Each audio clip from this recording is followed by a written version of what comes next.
PhD in Progress, Episode 13. This week, we talked to Jessica Rowland Williams about the challenges of parenting in grad school and deciding to grow her family. Let's go!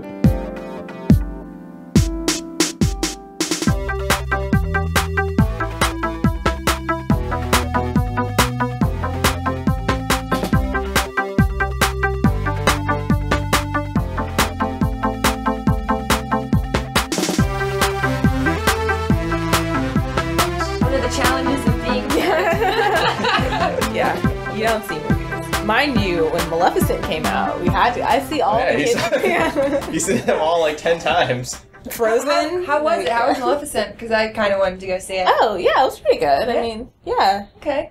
I don't know. I wouldn't like rush to the theater. Okay. Neither would I. Just do that, you know. But I mean, it was good. Okay. Yeah. All right. Netflix it. Yeah. Yeah. Definitely. All right.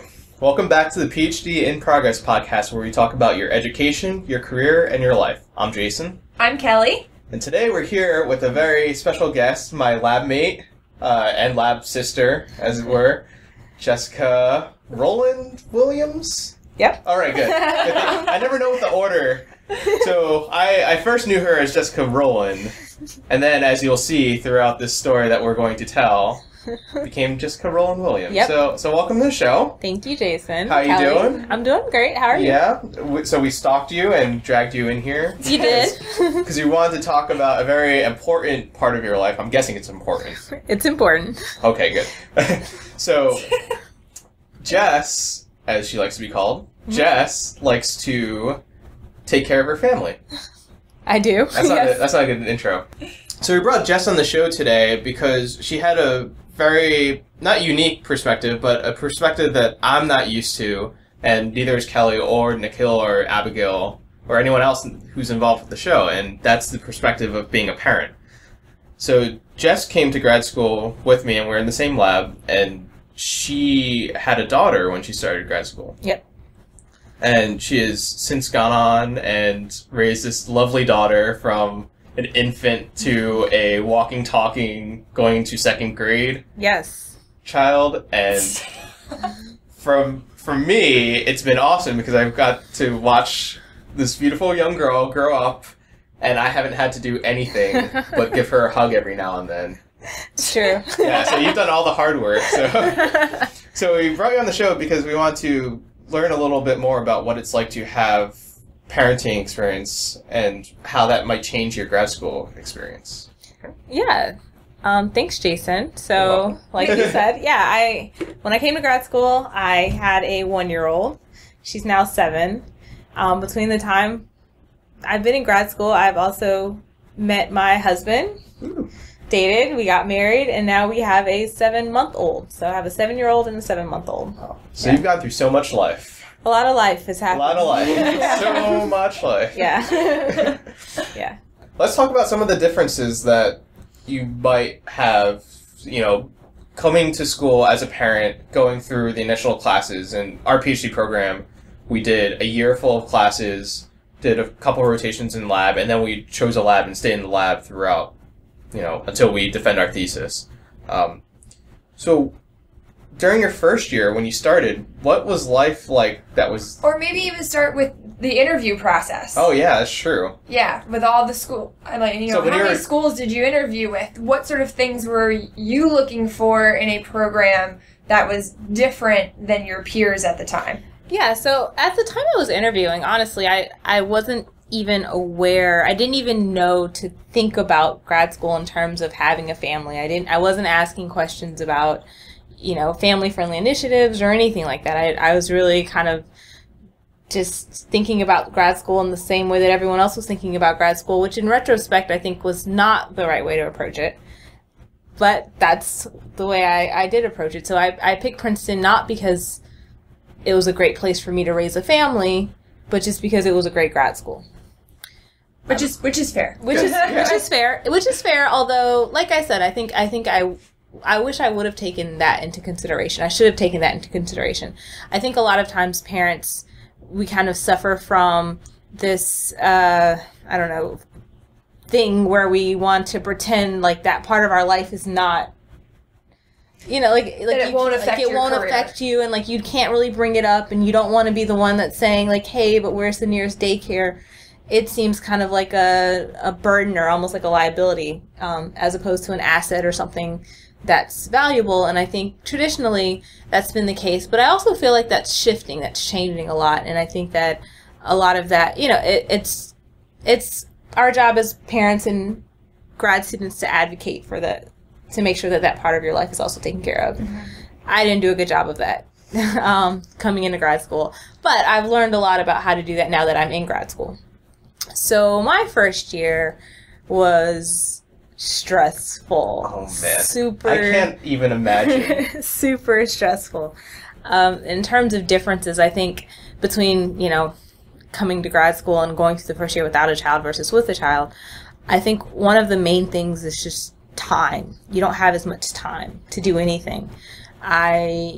My daughter's daycare closed at 6, so every day at 6 I had to pick her up. It didn't matter what was going on in lab. It didn't matter what was going on with class. It didn't matter if I had finished the paper or not. I had to leave and pick her up. And I think in some ways that was a good thing because it kind of provided my day with structure. But of course, as you know, going through first year, you know, first year doesn't really stop for anyone. So I kind of had two things in my life that didn't care about each other at all, kind of competing for my time. And so that was a challenge. And I remember, I always kind of reflect on this story. I remember once I had just finished reading a paper for Prokes, which is a course, you know, where we have to read papers well, and it's very like stressful. The Weeder course. It is. School. And I just finished reading my paper, and it was maybe like 2 or 3 o'clock in the morning, and I was so tired, and I just wanted to get a little sleep before I had to wake up. And I laid down to go to sleep, and I remember my daughter woke up, and she started screaming, and I went to the kitchen and grabbed her some milk, and I dropped the milk on the floor and literally spilled the entire gallon of milk all over my kitchen floor. And I sat there and I cried, and I remember reflecting and saying, I am crying over spilled milk. I am literally crying over spilled milk for the first time in my life. I am sitting here crying over spilled milk.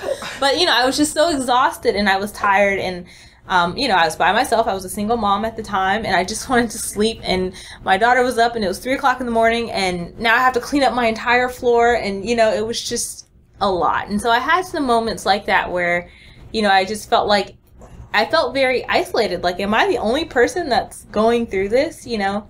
Wow. So it was tough. It was definitely tough. Hard to connect. So what was able to push you through, you know, getting up off the floor crying over the spilled milk? Like, how...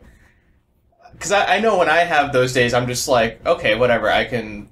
If I've been having a really bad week, I can just take the day, and I might put myself into a video game or, like, play something, or, you know, set my life aside for a minute and take a breath. But I'm guessing you couldn't do that. I think one thing that helped me was compartmentalize success. And not, someone once told me that the totality of my success is not in one area of my life. And I think that that's one of those things that you have to kind of really, you know, accept, because, you know, there are days, like you said, where there's milk all over the floor.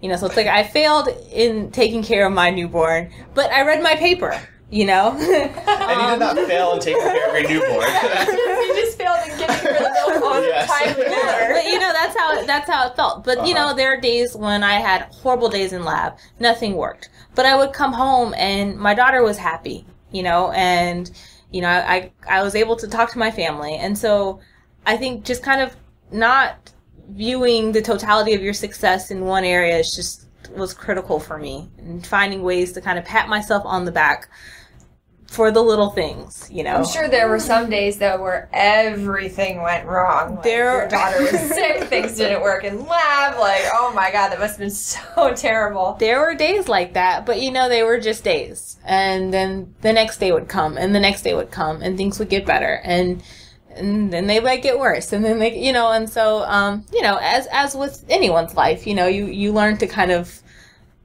go along for the ride as opposed to freaking out over every little, you know, dip. You seem so, like, wise and calm about this. She's very zen God. now. Were you always this way, or did it really take you time to learn these lessons and live by them? Oh, it totally took me time to learn these lessons and live by them.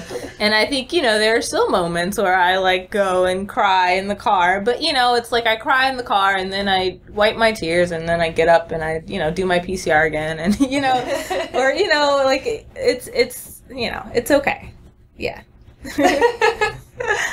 So when you're surrounded by, 22-year-olds who don't have the same kind of responsibilities as you do you have any kind of emotional stress over that, or did you see it as a positive or negative, or? Yeah, I think it can be very isolating. I think that's one of the common themes. Now that I'm much older and I've spoken with other graduate student parents a lot, one of the common threads is that you kind of feel very isolated, because a lot of the ways that graduate students connect, especially like in the first year, might be, going to the D bar or, going for, I don't know, pub night. And when you have lots of drinking. Lots of drinking. Mostly drinking. Yes. And so when you have, a baby or a family or a wife, or a husband, it's kind of hard to, go out and connect in those ways. So yes, it was very isolating. At the same time, though, I felt like a lot of my peers were very supportive, and a lot of them kind of admired what I was doing. So I think I think in a lot of ways that is reassuring. A lot of times people will say, like, well, I'm exhausted, so I know you're exhausted. So yeah, I think that was encouraging. And did you know any other parents who were grad students at the time, like in the first couple of years that we were grad students? Yes and no. Not so much in my department, although I do think that, graduate students with kids sometimes, especially living on campus, tend to flock together, be it at the playground. I remember a couple of times I would get frustrated because I'd meet spouses of graduate students who weren't actually graduate students, and I felt like I couldn't quite connect with them because they weren't in graduate school, and some of the challenges that they had weren't the same type of challenges that I had. But I did find some parents that I could connect with, and that was one of my lifesavers, I think. And also just, there were so many parents that helped me not to take life so seriously, not to take everything so seriously. I remember talking to a parent, and this is just like random, and they were like, oh, we bathe our kid like once a week, and and like it never occurred to me that was perfectly fine, just little things. Yeah. Like, I feel like sometimes parents, you put so much stress on yourself to be perfect and to, do everything right, and it's kind of like, sometimes you just gotta, let it go. And let your kid be dirty. Let your kid be dirty. It's not the end of the world. Every now and then, Wonderful advice. Let your kid be dirty. Hey, whatever works. Yeah, whatever works, Yeah. That's great.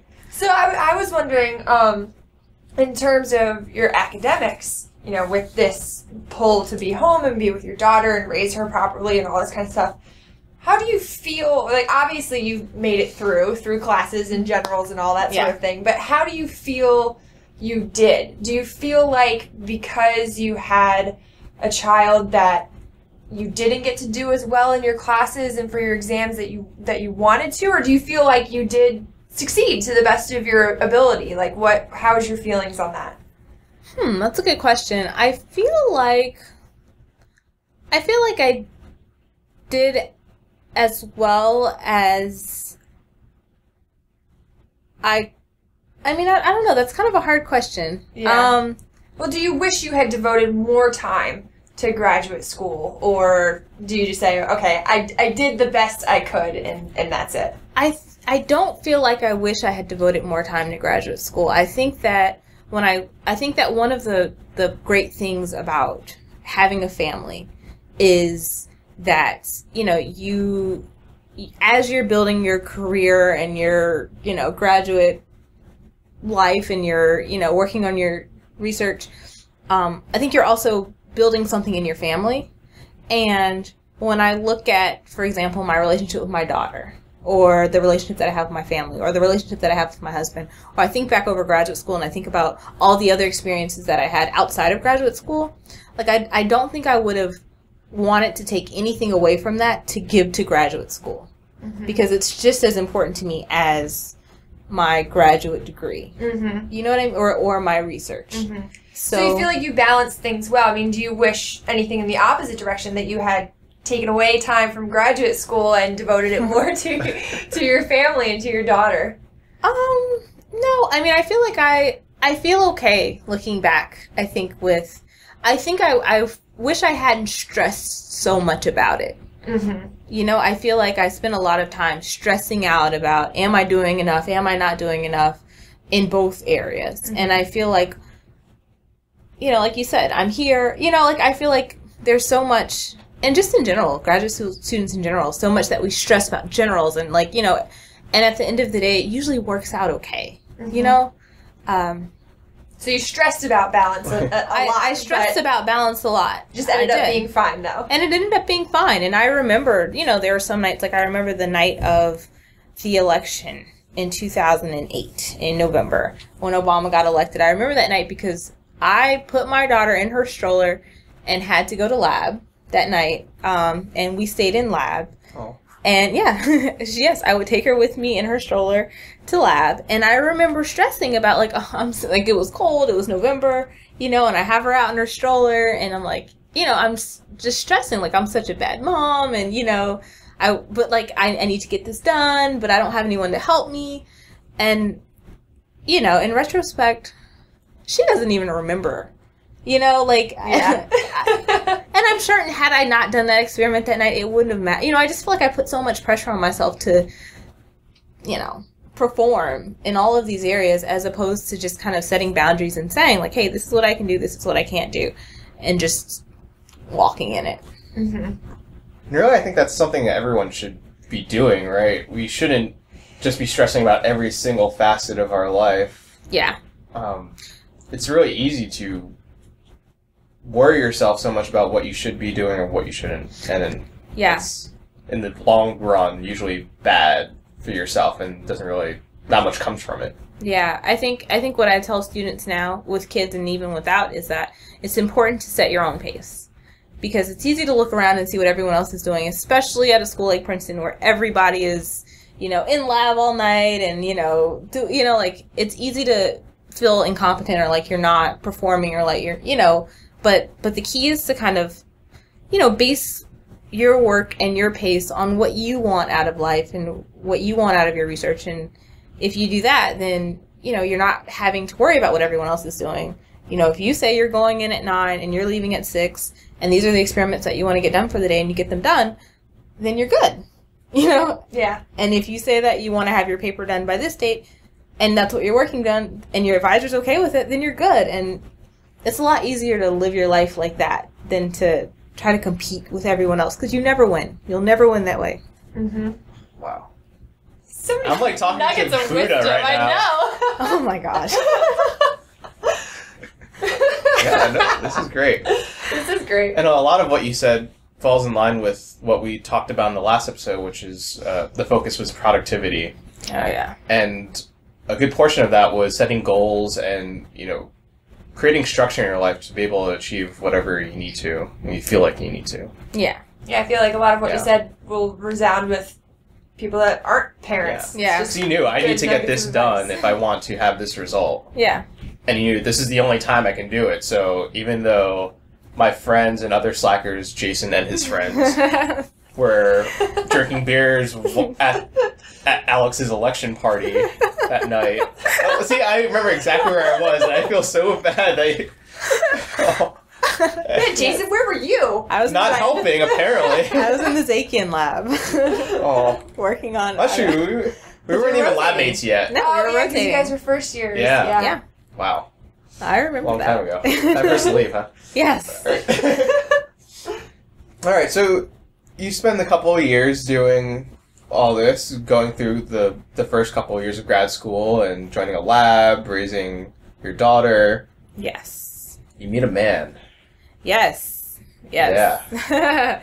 So First of all, how'd you meet this man? Yeah. how did I meet this man? He's not a mountain man, so so I don't know. Yes, I actually met this man at a graduate school event.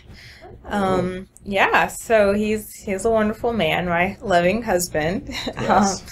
And we dated for about 2 years. He was a student at the seminary when we met, the Princeton Seminary, and then he graduated, and then we got married. Woo. And from what I hear, a lovely, very cute proposal that involved the garden. Yes, Princeton, we got married. Like, we got engaged. guitars or something. Yep. I haven't watched the video. Tell me about this. I want to know. Yeah, we got engaged in Prospect Garden. Okay. Yeah, he wrote me a song, and he had like his friends come and sing it and play. Yeah, played the song, and yeah, got on one knee and the whole That's so awesome. The whole so thing awesome. in Prospect Garden. Yeah, it was really sweet. It was really nice. So that happened, and then we got married, and Just like that. Yeah. yeah. Well, we got engaged in August. We got married in July, so like a year later. Nice. And then we had a baby after that. Well, okay, you just You just know. Okay. Baby. Well, there's steps here. In that step you skipped, I want to spend a significant portion. Okay. Because it's a big part, right?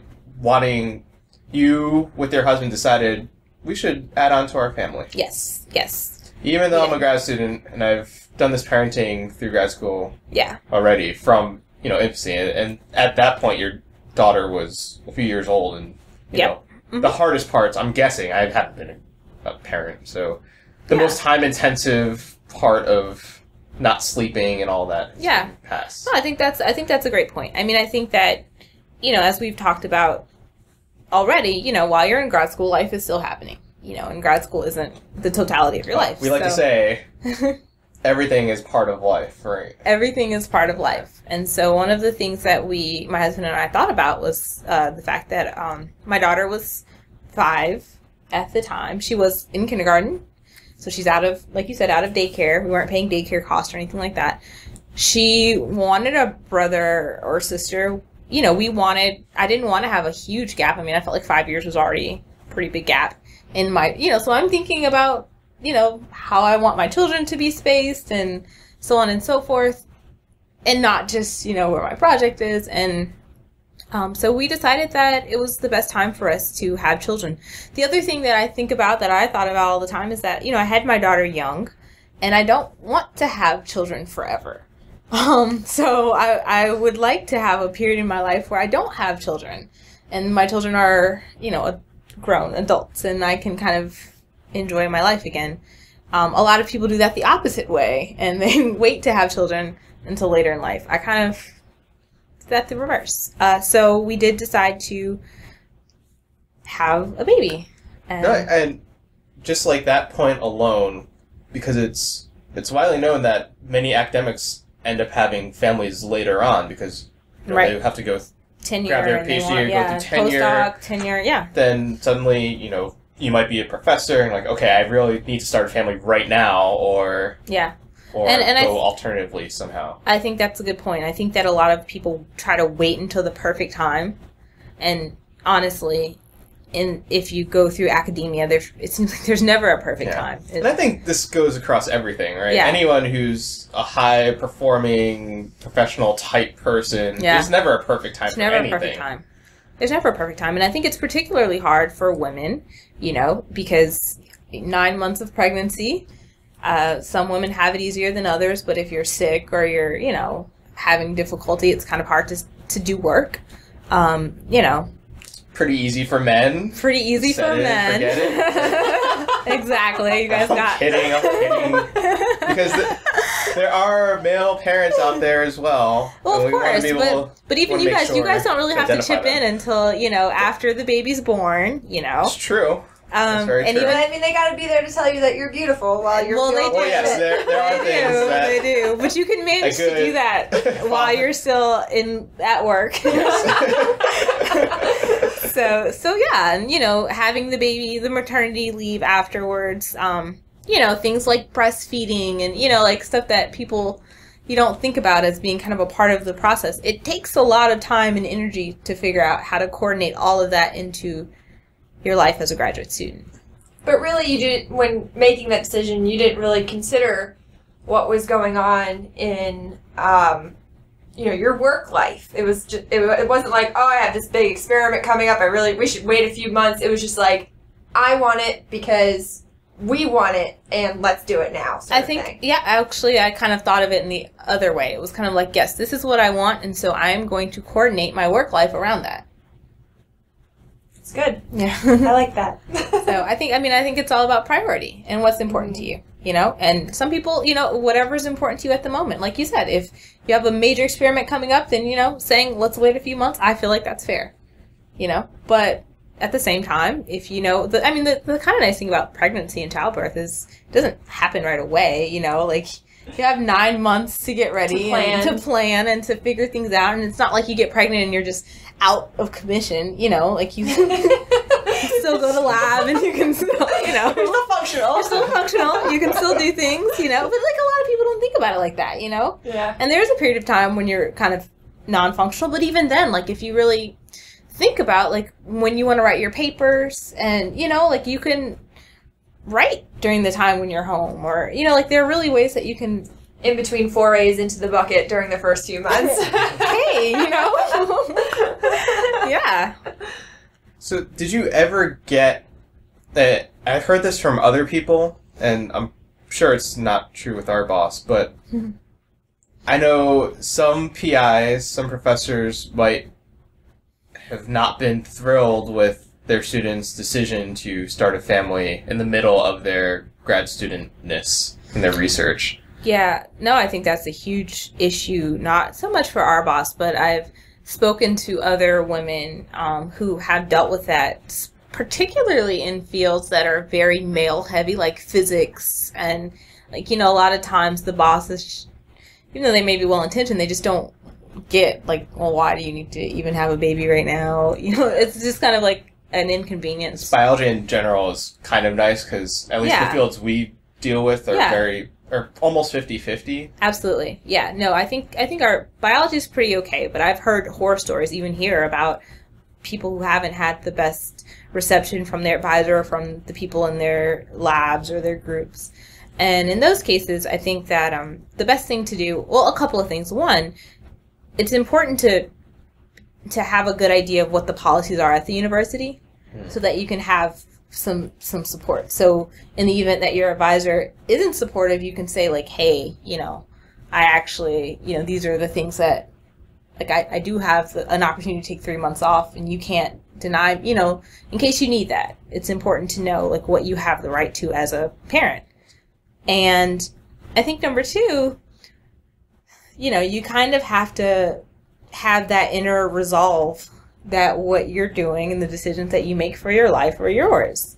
And, you have the right to decide. It's your body. It's your family. If you want to have a baby, you have a baby. You can't let anyone, really kind of shake you on that. I think, it's tough, but I think, that's kind of where that inner strength has to kind of come into play. When you're having to face, because it's a very real situation, and anyone having to face that, they're not alone. Like, it happens all the time. I think. The third thing is having a really strong support network of, and we can talk about that later. But just other parents and other people who are going through this, and because grad students have children. Yeah. All the time. We're at least legally adults. Yes. Yes. And so just even having a community of people with similar situations and circumstances is helpful. So you don't, even if you're the only one in your department, you realize that you're not the only one, period. Yeah. I guess I don't know. I want to bring in a little bit of my experience. Not that I have a child or anything like that. But I remember there being a big difference. So in my first year, as is customary for many first years at our school, that we lived in the grad student dorms, which are kind of like college dorms. They're essentially the same thing, but thankfully all graduate students. And, it has their own culture and, new grad students, whatever. It's nice to meet people there and kind of all eat together and go to the local graduate student bar, so that wasn't too bad. Then the next year, though, I moved to the grad student apartments, which has a whole different culture because it's so many people who, me and my roommate were, two dudes who were single, early 20s, just hanging out. But a lot of our neighbors were married, had children. We'd go outside and they'd be walking the strollers or their dog, and it was kind of the first hint for me of my real adult life. Even though it was still technically on campus, even though it didn't feel like it was campus. Yeah. So it was a nice entry into what it's like to be an adult. Even though it was still not adulthood, really. Yeah, what was your living situation your first year? Because obviously you weren't in the dorms with everybody else. Did you have an apartment on your own? Yeah, no, I lived in Butler for 4 years. So the housing... the graduate student apartments that you just described, actually the ones exactly that you lived in. She lived a couple of units down from me. Yes, I did. And that was great, as Jason said, because, kids were out and playing, and we had, front yards and backyards, and I could sit on my porch and watch my daughter play with other kids, and that was really wonderful. After that, we moved, when I got married, my husband and I moved off campus, and we've liked that. To a real adult apartment. To a real apartment, yes. Yeah, and that's been good, too, because it makes grad school feel more like a job. So I work, and then I go home. And I drive away from Princeton, which is not something that I did living in Butler, It was so easy to just go to lab because it was like a walk there. Yeah, you're like, oh my god, this experiment, I have to do it, and it's right there. It's right there, so I should go. Yeah.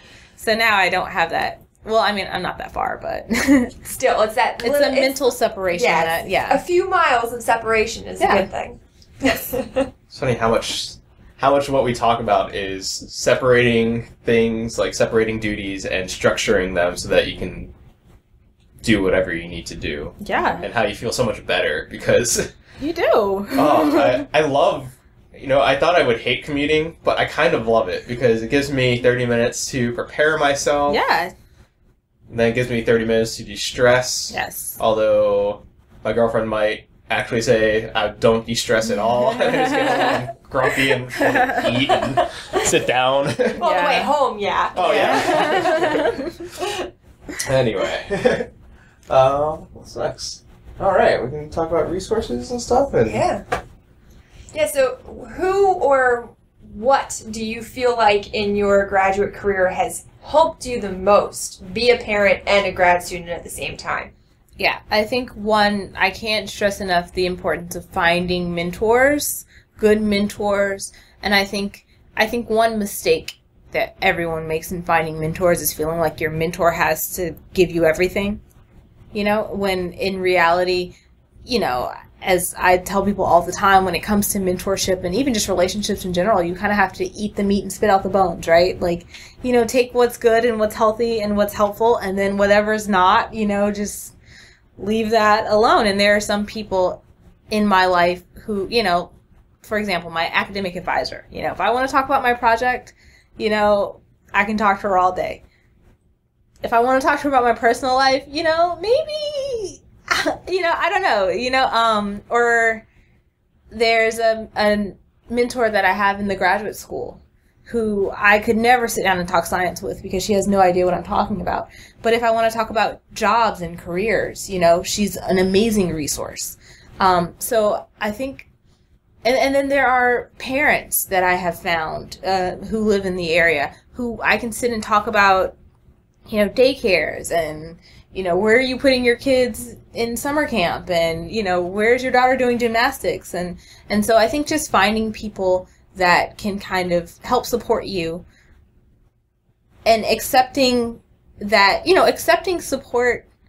accepting the little bits of support that you can get from people as opposed to looking for one person that's going to give you everything, because literally it might just be I had a neighbor at Butler who was amazing with just giving me an opportunity to kind of de-stress and laugh and, relax and telling me, things like, don't worry about giving your kid a bath. I never give my kid a bath. But that, little stuff like that was helpful. I can't even tell you how that just helped me to not take myself so seriously, so I think, so in terms of resources, I think, in some ways you don't have, just look around you, and utilize people for what they can give you, even if it's just someone that makes you smile every now and then, or someone who knows, where to get a good discount, or, no, I'm seriously, like, those little things, if you build those things on top of each other, like, you actually can have something great just in that. I think that would be number one. Number two, obviously when you're picking a grad school, look for, like, the actual resources, the family-friendly initiatives. I know at Princeton there are things like the Student Child Care Assistance Program, which provides up to $5,000 in reimbursement for child care. Wow. Yeah. Most people get it. You just have to apply. There's also initiatives in place in terms of maternity leave, and like I was saying, like how much time your advisors have to give you, off for maternity leave. There's backup care, which is something that Princeton offers. So if you, for example, need a babysitter, they will provide service through a babysitting service for $4 an hour, and you get 100 hours of that service. Yeah. So there's okay. So it's a limited service. It's a limited service. Use it as a backup. It's only it's not forever, but still, if you're in a bind. I mean, there have been days when my daughter's been out of school and I can get 8 hours of care for $32. With a sitter that's been background checked and CPR certified and through an agency. So that's nice. Pretty good. And also, if you want to send your child to a center, that's only $2 an hour. So there are, I would say definitely on every grad school's website, there should be some type of information about the family-friendly initiatives. And what kind of department would you recommend looking through first? Like, would you go through your student healthcare? Nope. Usually under like student affairs or let's see. I think usually student life, dean of student life's office, things like that. Usually it's not department specific. It's going to be something offered actually through the graduate school. So yeah, the other thing that's really cool. Yeah, we're gonna bring this up now. Yeah. Yes. So I recently started a club. She said, Jason, you cannot join. Jason, you're not allowed to be in the organization. But it's an organization called Tigers with Cubs, and it's actually a student group for Princeton graduate students and postdocs with children. And so a lot of the things that I talked about, like the support network and having a place for parents to share resources, are kind of the foundation of this group. And we do a lot of really cool things. We had a huge meeting, and we were blown away at the response. We had 60 graduate students with their spouses and their children, yes. Wow. A turnout of over 100 people altogether at our first meeting. And, we were just blown away that there were so many graduate students with families. And, a lot of people didn't even get to, come. We got a lot of RSVPs that were like, oh, I'd love to be here, and I can't. And so that's why I say, like, if you're a grad student with the family, like, you are not alone. Even if you feel like you're alone, like, you're not. There are a lot of people out there. And so hopefully through this group we'll be able to provide a lot more support for graduate students and their families. And I feel like one of the things that I was also surprised at when I went to organize the group is I went to other schools to look and see if they had similar groups, thinking of ways to structure our group, and I couldn't find anything. There was nothing. And I looked at every school I could think of, and I couldn't find an organization for graduate students or postdocs who are parents. And so this is your call to action, everyone. So yes, call to action. I know that you, listener, as a listener to our lovely show, you are a person who likes to do and to make things better. So if you're a student parent and feel like that type of organization is something that would be beneficial to your school, why don't go talk to, maybe first ally with someone who is also a student parent, so you have a small force going, and then yeah. Do you guys have a website or anything that other student parents can look up from other schools? We'll have one in September. Okay. We just started, like, maybe 2 months ago. So we will have a website in September, and we'll definitely have more information Well, as soon as that website's up, we'll attach it on our site. Cool. So people can at least look it up and talking to the people listening in the future. Yes. So wait till September and then it'll be there. Yeah. Awesome. Yeah, I've been seeing lots of emails about that, and that's awesome that you made it. That's I made cool. it. Yeah. Very nice. We're a bunch of go-getters in this department, man. Yeah. Totally. Maybe just because we can't stand what we do. What, you don't like cutting the heads off flies and watching them try to mate with each other? What's there not to enjoy? Boy. What? Yeah, you heard me right. I said that. That's what she does. Strange experiment that I did a few weeks ago. Turned out to be pretty cool. Don't act like your research, Jess, isn't any. Yeah, what do you guys do crazy I dissolve fish and then look at the gene expression. You Whatever. dissolve fish? Yeah, if you... Minor detail.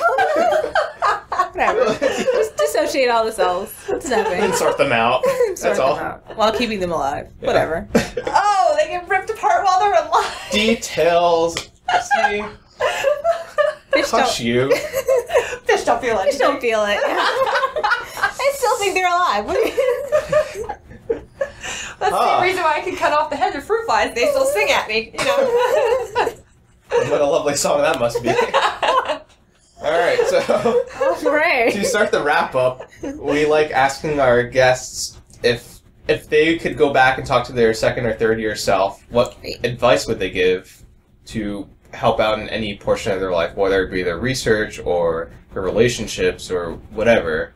What kind of advice would you give to your second or third year self, Jess? I think I would tell myself, I would remind myself not to remember that I'm building more than just a thesis, that I'm actually building my life. This is a huge part of my life, and that I don't want to look back and feel like I missed out on anything in my life. So I would just remind myself of that, and I would remind myself to take care of myself outside of my graduate work. What does that mean? Like, get a mani-pedi every now and then? You know, everything from getting a mani-pedi every now and then, honestly, to going on vacation. I would just tell myself to be good to me. Like, I feel like we get so caught up in trying to do everything for everyone else and that we forget to just, you know, be good to yourself. Like, I would just tell myself, be good to yourself. Treat yourself. I think Jerry Springer almost says this. Something like, be good to yourself and to others. Right, so I think that's what he says, right? That's creepy. But not bad, right? But not bad. So, yeah, I will co-sign on Jerry Springer's. No, that's not the message I was trying to get across. Oh. That's gotta be hard, especially as a parent, to, like you said, you have these two things that don't care about each other, your work and your home life, your child. Yeah. And you must feel like, that there's no time for you in between those two huge parts of your life. But I feel like that's the catch. Like, there's no time for me, because there are two things that don't care about each other, so who's going to care about me if I don't do it? And it's so easy to get lost in that. Mm-hmm. And, you know, years go by, and, you know, you lose yourself. You can lose yourself in that. And so... You know, and sure, you have a PhD, and sure, you have kids, and sure, you have a husband, but, like, you know, you can lose yourself. And I think that's probably one of the worst things to happen to anybody. So. Well, it sounds like you know yourself pretty darn well. You seem very sure of the world around you now, which I hope that's truly the way you feel. I think it is. Knowing Jess, I give her a hard time in lab. We give each other hard times in lab only because there is that sense of, I don't know, sibling love almost. Absolutely. Struggle, the similar sense of struggle. Same struggle. Definitely. Yeah. Yeah. So are there any other stories or little snippets of advice that we haven't brought up that you would like to talk about? I wish Layla was here. She could be on your podcast. She could tell you what her life is like. Oh, we could have her. Oh, yeah. As mommy is a scientist. That'd be so awesome. I keep telling her she's going to have to call me Dr. Mom when I finish, and she just tells me that I don't have a job. Yeah, no, she tells me that. She's like, oh, wow. She did. We were in the car the other day, and she's like, "Mom, when are you gonna get a job?" I was like, at the heckling stage already. She's not even a teenager. She's just like, I had no words. Mommy gets paid. Mommy has a job. Yeah. She was like, "What grade are you in?" 20. My grade's old enough to drink. So yeah, she gives me a hard time now. I think it's all in fun. I think. I don't know. I don't know either. So does she, do you bring her into the lab anymore? Yeah. Does she like being in the lab, or is it like an annoyance to her? I mean, I don't bring her as much because she's, she's older and she, I don't know, yeah, it's just weird now. She's more of an annoyance to me because she wants to, talk and, do things and, I'm like, Mom's trying to get work done, Stop. So, yeah, but she has her friends now. She's getting, older and, she's too cool for Mom. And she's 7. I remember when I was 7, I thought I was shit. Yeah, no. I tell her all the time, I was like, I'm so cool. I was telling Jason, I was like, I'm such a cool mom. And she's like, no, you're not. No, you're not. Well, are there cooler moms than you? I can't imagine that there's cooler moms. I tell her, I said, one day you're going to realize how cool I am. And she was like, yeah, okay. As if, whatever. I'm cool, I swear. I'm young, I'm in grad school. They all say though. That's the problem. You're saying exactly what every cool, air quote, parent says. I'm cool, I'm hip. I was like, I know, I'm so cool. I know all the songs. Justin Bieber, One Direction, I know. New Kids on the Block, I know that. I know all of these. A special thanks to Jess for joining us on the show and sharing her wisdom. We also want to say hi to Jennifer Burgess, a listener to the show who just started her collaborative blog called Parenting and Academia. You can find it at parentingandacademia.wordpress.com. Check the show notes at phdinprogress.com/parenting for a few more resources. If you want to share a resource or just say hi, catch us on Twitter at PhD Podcast or email us at feedback@phdinprogress.com. Finally, we're only at 13 ratings of our 100 rating goal in the iTunes Store. If you have 10 seconds, leave us a rating and review in the iTunes Store. Once we hit our goal, we'll release some fun bonus content. As always, you can find all this information at phdinprogress.com. Someone once told me that the totality of my success is not in one area.